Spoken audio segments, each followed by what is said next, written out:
Okay, we are live. So, welcome to a new episode where ancient wisdom meets conscious futures. Today, I'm truly honored to share space with someone who is shaping a regenerative path that feels more like the scene from a sacred sci-fi film than a non-profit initiative.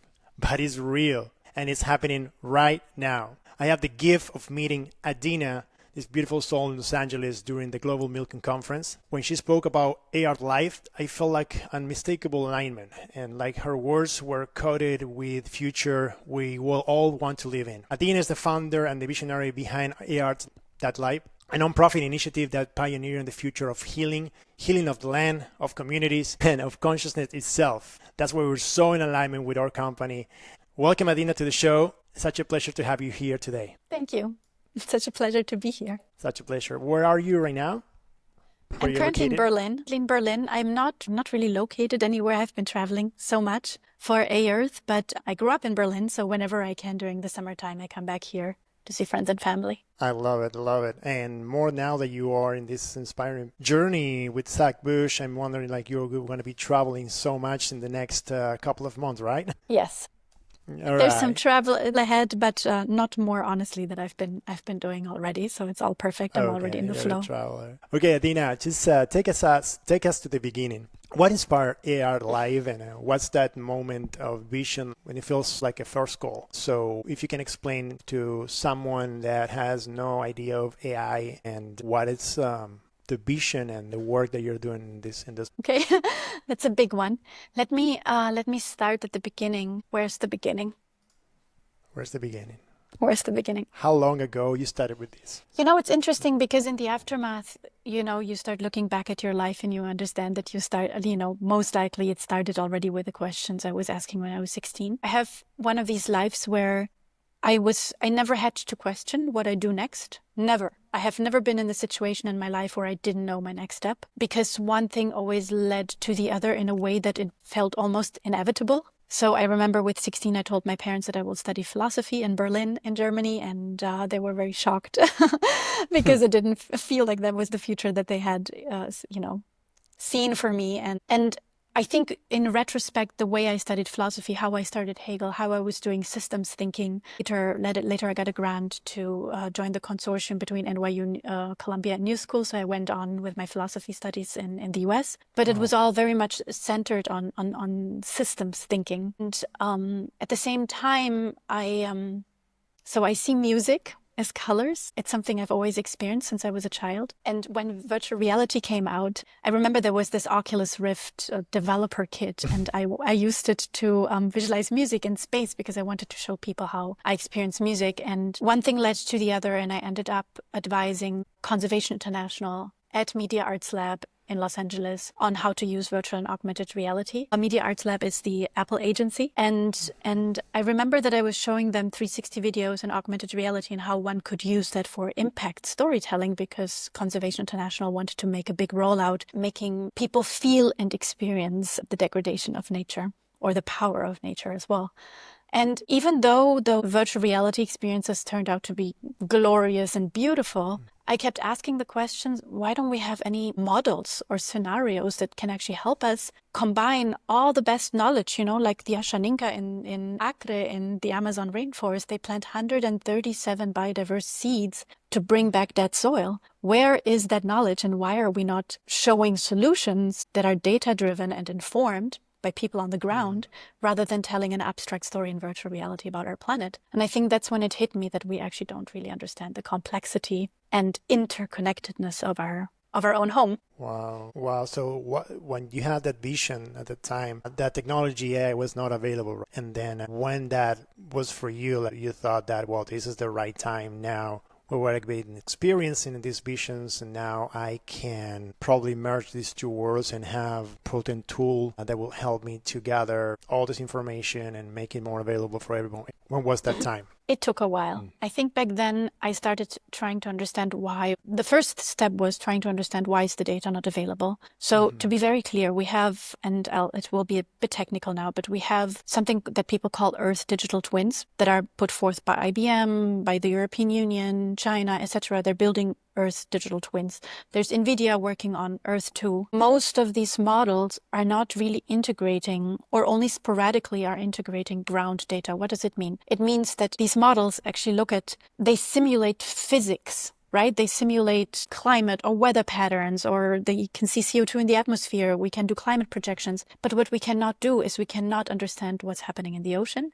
We cannot understand what is happening with biodiversity. And more so, we don't understand what's happening crucially with the biome, with the soil and ocean biome. These are things you cannot see them from remote sensing or satellites.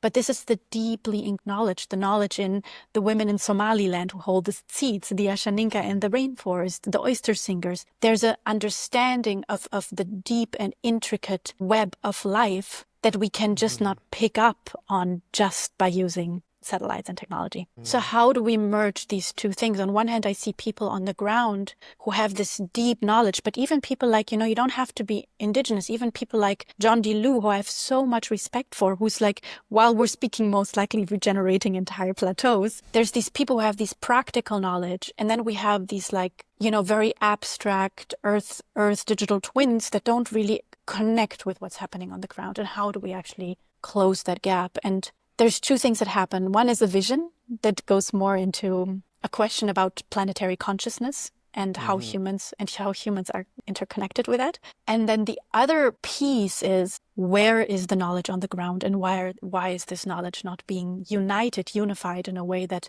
humans can work on a shared understanding of how to best regenerate our ecosystems in which we're all interconnected. Right? I love that. So you describe Earth is not just a project, but as a movement, right? What does the movement really stand for?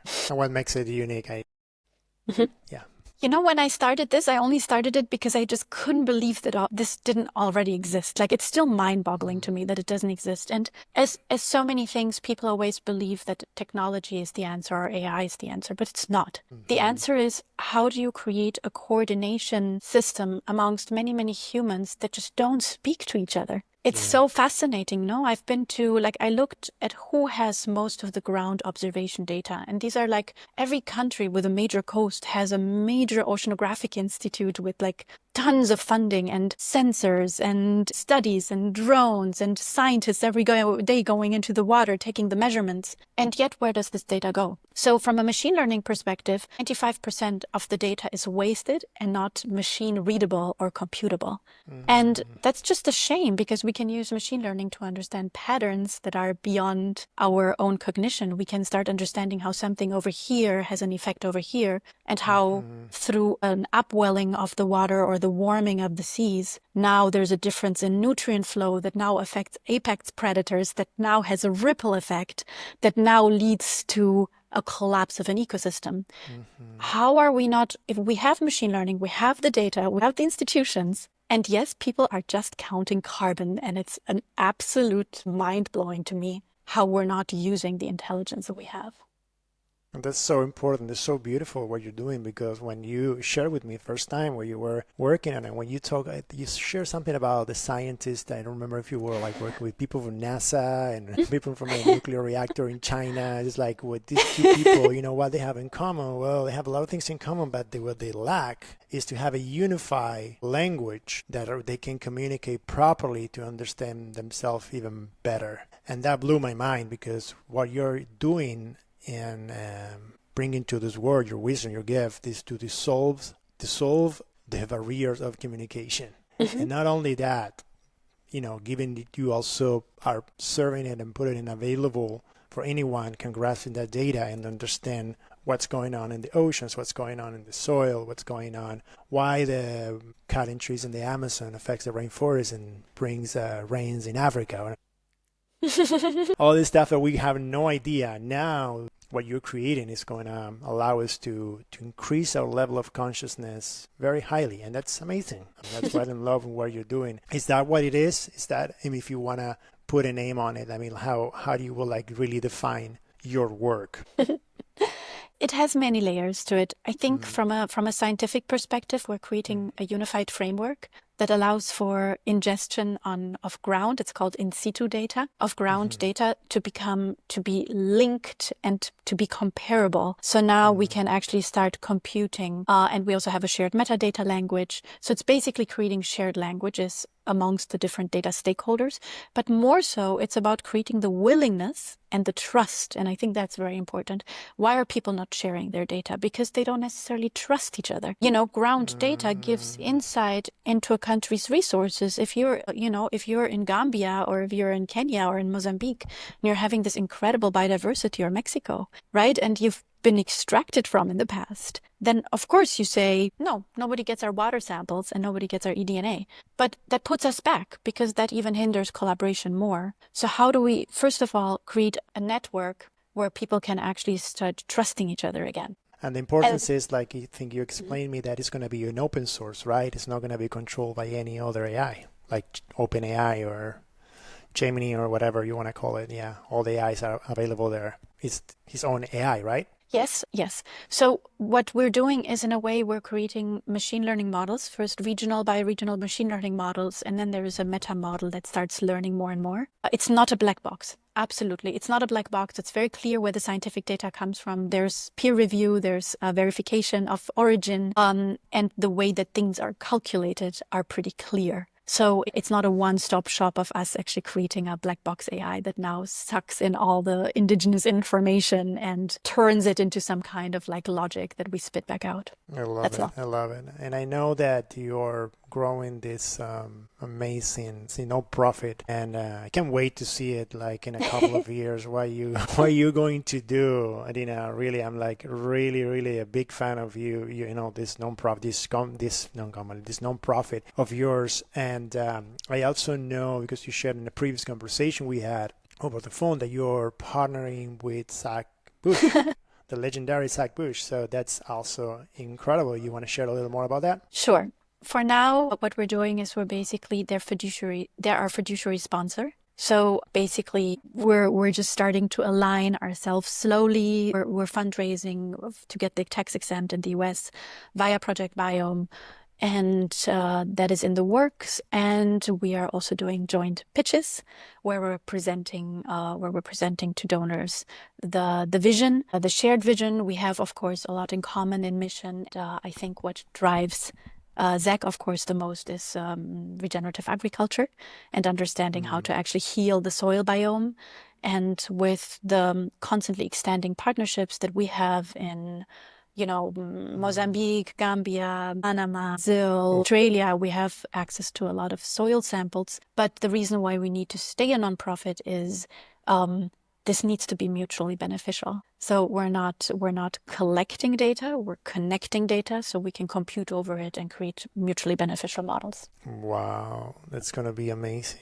I mean, you just mentioned Ghana, and we have, my cacao. We bring cacao from sacred places where the soil is really super clean, and we are aware about what happened in Ghana when bigger companies were harvesting the cacao indiscriminately without taking care of the soil, and they kill probably 60% of the cacao that is produced in the world comes from Ghana. So they kill all those trees now, and could imagine if this technology was available, probably bring more consciousness to the people that works there, and even the bigger companies. They are the ones that are trying, to harvest indiscriminately. So yeah, that's amazing. I'm so excited for that. And how are you in this stage of with Zach at this moment? You're just starting, or? Yeah, we're just starting. It's always a long process, a long and a fast process at the same time.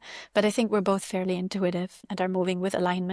Yes, regeneration is very important. It is also important to really understand our ecosystems. One of the things that we've done last year is we created a digital twin of a entire reef system in Western Australia, Ningaloo Reef, which has been called a hope spot by Sylvia Earle. And what we've done is basically, by linking the data that comes in from all the different stakeholders that is now potentially constantly updating, we can actually over time run predictions. So by actually ingesting in one shared language and one linked ontology, by actually constantly updating biophysical data, biodiversity data, linking it to climate models, we can now see how in the next 4 years there will be a heat wave hitting the reef, and we can discern very precisely how to actually regenerate coral and fortify and create resilience in the coral so that then when the heat wave hits, the reef doesn't collapse. I'm just so surprised because the data is there, machine learning is there. We are able to tell investors who want to invest,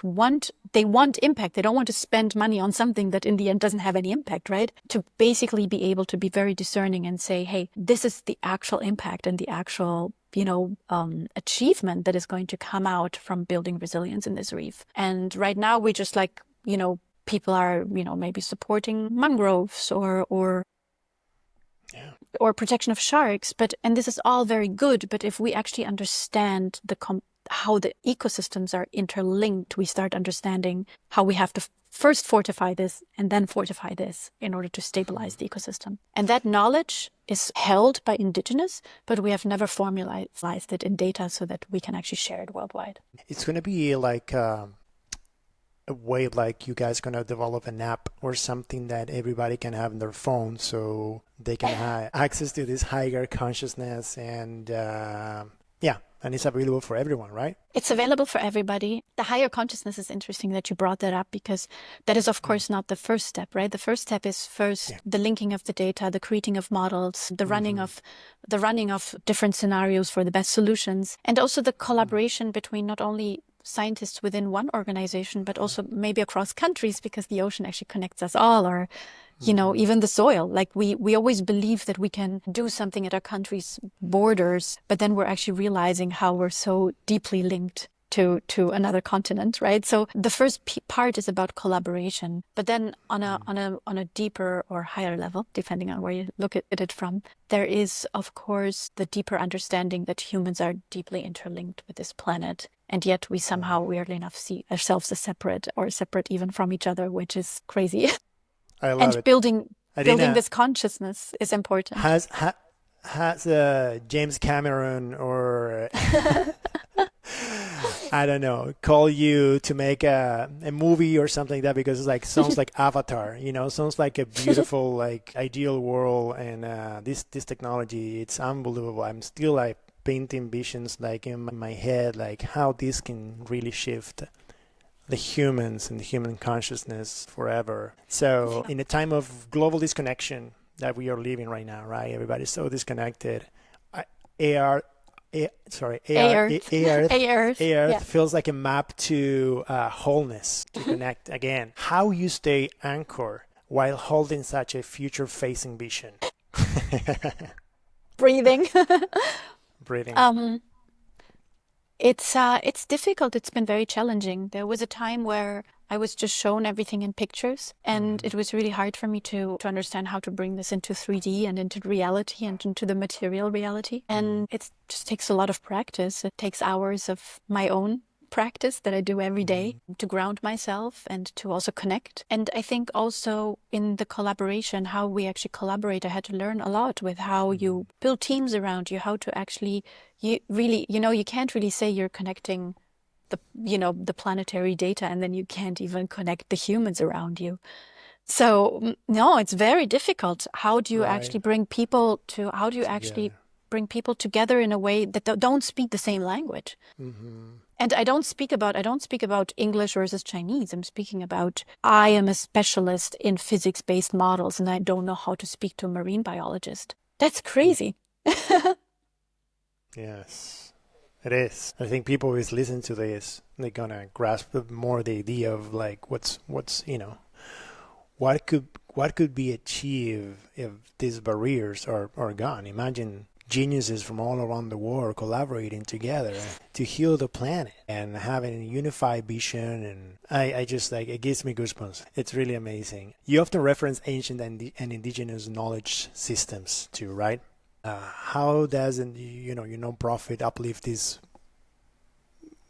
with these wisdoms and in a practical, relational ways? Several things. I mean, nothing is going to be the same as it was, where people always sometimes dream of a natural state that maybe never existed, because we are constantly changing. And I think once we allow for humanity to constantly change, to constantly shift, and the beauty about this planet is that it's multi-perspective.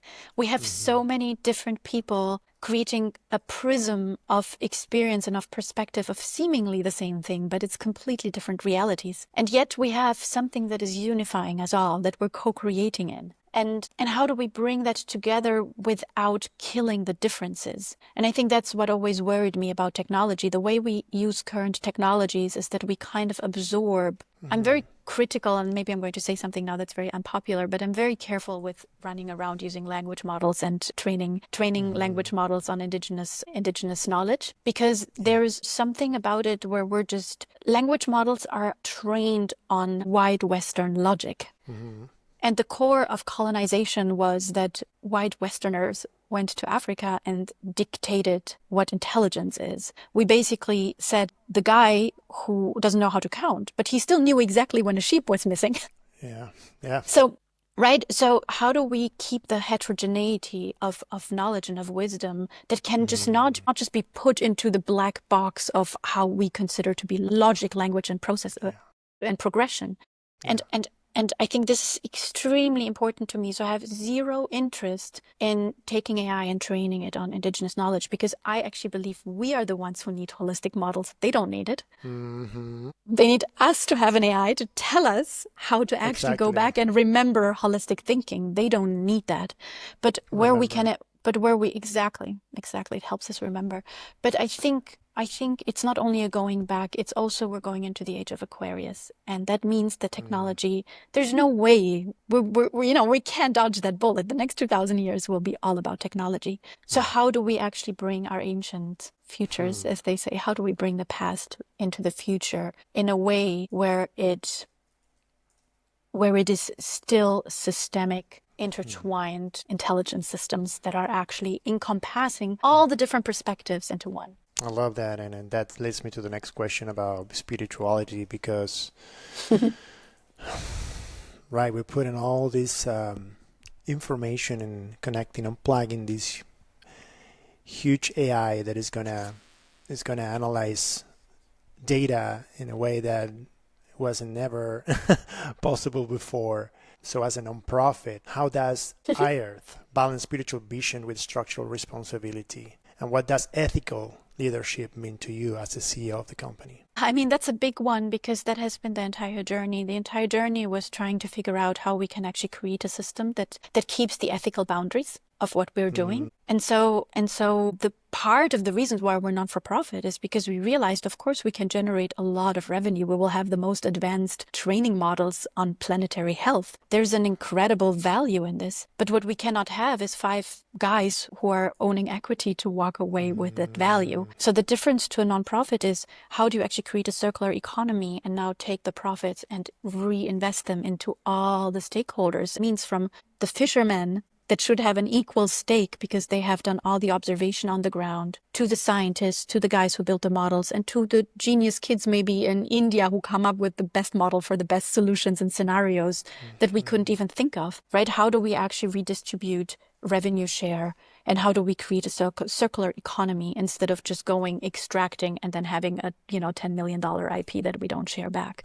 So, and I think that the challenges that we are facing, every single AI company is going to face in the future. It's just that right now we're ignoring it. We're still extracting data without actually giving acknowledgement and ownership. And I don't think it's going to work much longer. So I actually deeply believe that equity, startups, and AI, unless you create you train a language model on LinkedIn recommendations. But but the really big questions that we need to solve on a planetary scale, you can't do that with equity investment.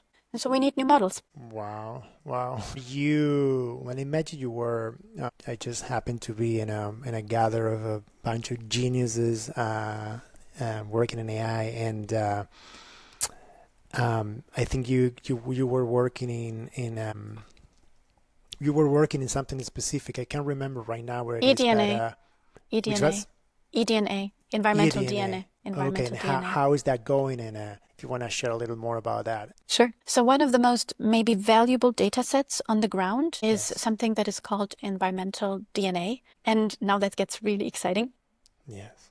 Environmental DNA means, on a very surface level, it means that you can take a water sample from the Bahamas, and in that water, you can now, with a device called Oxford Nanopore, you can now actually identify all the different species that are in that body of water because of the genetic material that they have left in the water. So, there's places where they say we have never seen a shark here since 50 years, and then you take a water sample and you're like, wait a minute, there was a shark here yesterday. They're just so good at hiding. Wow. But I can also see you if you were in the water. If I had a database and I could identify your genetic makeup, I could see that you have been in the water yesterday. So now, of course, that gives rise to a lot of like Black Mirror questions as of what does that mean? We can identify the same genetic information from air samples, from soil samples. What I'm personally interested in is I'm zero interested in surveillance and tracking. I'm interested in understanding. So here's the thing: the latest antibiotics are actually developed from the genetics of a microorganism living in the deep sea. More than all of 58, more than 50% of all FDA-approved patents come from plants in the Amazon rainforest. The HIV drug that has been developed, and that's ubiquitous right now, comes from a microorganism living on a coral. Humans somehow have the idea that we create things in the lab, but that's just not true. We create them from nature. LSD is a derivative of a mushroom, right? Yes. So we, on one hand, there's no evidence that we can survive without the intelligence of nature, because without antibiotics we'd be wiped out. And yet we're not acknowledging the value. And even more so now that the Bahamas or Mexico says, well, you can take a water sample from us, because we start understanding that we've been extracted from, and this is our national value. This is the value that is in our oceans. How do we actually create breakthrough innovation by creating, medicine for rare diseases from eDNA? How do we create new strains of antibiotics? How do we maybe even in industry applications or food or cosmetics, we're killing a lot of sharks for squalane. How can we actually just take an eDNA water sample, identify the DNA, and look if we can actually find the molecules or tweak them in a way that we actually don't have to kill those sharks any longer, right? So there's so much value in eDNA, and yet, because nobody wants to share it any longer, we're stifling process. So again, how do we create a platform where we have secure execution, where people globally can collaborate, come up with solutions we can't even think about, and yet make sure that the IP and the revenue is redistributed to everybody who has been participating, and to acknowledge people? Wow, this is incredible. I mean, just imagining the changes that this technology can bring to multiple industries, right? Pharmaceutical, food industry, anyone. Everything is going to be even space, new materials, everything, neuroscience, you name it. So, for someone that's who's listening to this, who feels a little scared, how they can begin to support or work alongside your mission? Well, if they're scientists, they should just call me. Okay. I'm on LinkedIn. Everybody can write to me. I'm usually very good in responding. If somebody wants to invest, then that would be via Project Biome, but they should still talk to me. Okay. Yes. And if what's your website where people can look at the videos and content that you have over there? Yeah. It's aerth.live,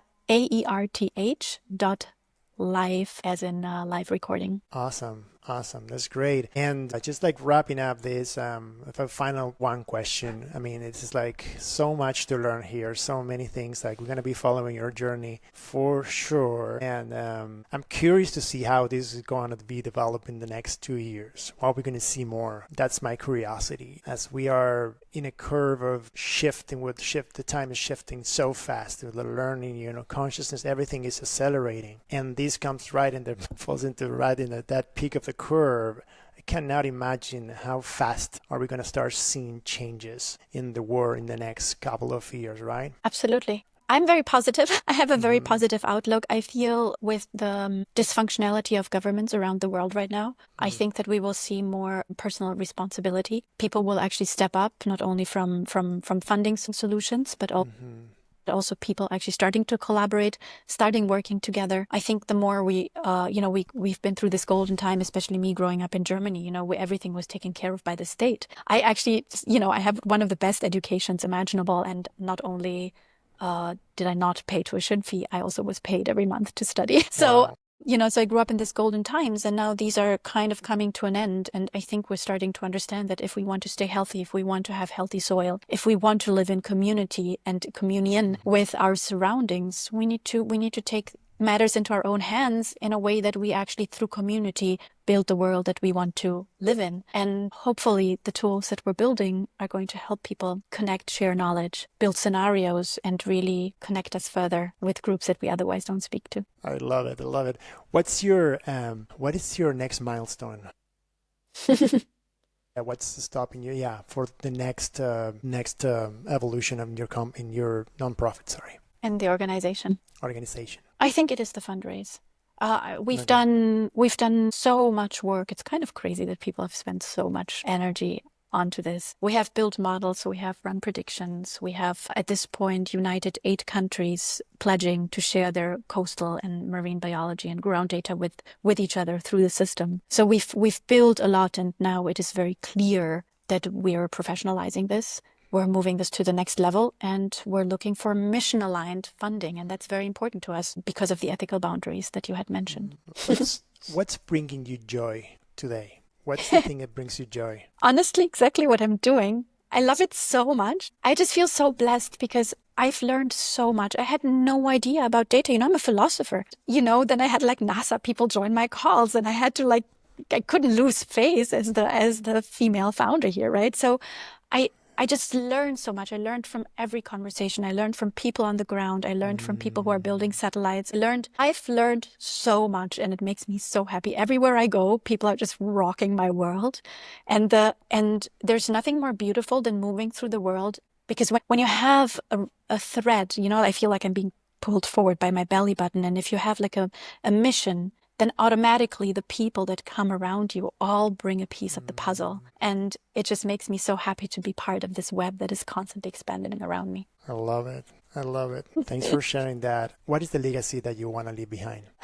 I would really love for this planet and for humanity to really understand ourselves as collective intelligence, as one planetary collective. I don't think we can join the network of conscious planets if everybody's waiting for us not to hit each other over the head, but actually understand that we are all part of this planetary intelligence, and that we are a unified consciousness that is moving into a higher dimension of understanding of ourselves. And hopefully by creating a tool that can allow for a shared vision, we can get there. I love it. Amen. That was beautiful. Thanks, Adina. Thank you for walking with such a grace and clarity. Your vision is a compass pointing not only towards what's possible, but what's necessary. So if this conversation started something in you, visit aerth.live. That's AERTH.live to learn more, because the future isn't something we wait for it. It's something that we create together in reverence, roots in earth. Thank you so much, Adina. Thank you. Thank you for having me. I feel the next 6 months are going to be a ride. Yeah, we're going to be following you. So thank you so much. Yeah. Thank you for opening and sharing your wisdom and what you're creating. I'm a 100% believer in what you're doing in your work, and I can't wait to see how this amazing nonprofit unfolds in the next few years or so. Thank you. Me too, actually. All right. So I hope to see you in 6 months. See you in 6 months. Thank you so much. Much love to you. Much gratitude. Bye, my friend. You too. Bye-bye. Bye-bye.